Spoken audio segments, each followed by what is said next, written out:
Guys, eto na ang B-Strom 2023 800DE. Yan, between engine heritage replacing with all new 776cc. Thank you nga pala sa Suzuki Makati Wheeltech, no?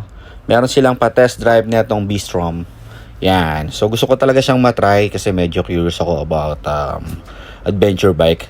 So let's see, yan, pinaset ko lang siya sa pinakamabait na modes. Yan. Ang ganda yun sa personal, guys. Nakakatawa. So, tara, sakyan natin. Medyo mataas siya. No?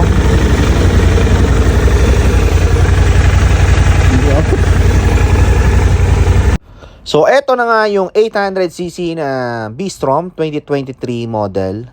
Ang ganda ng kulay niya sa personal. Grabe. Tingnan nyo rin yung rims, no? Kulay gold.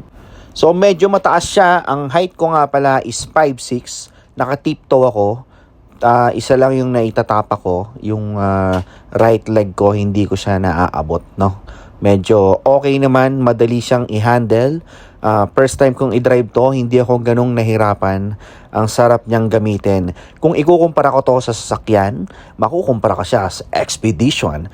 Ganong kasarap yung ride niya. So yun lang, dahil mabilis lang to, test drive lang.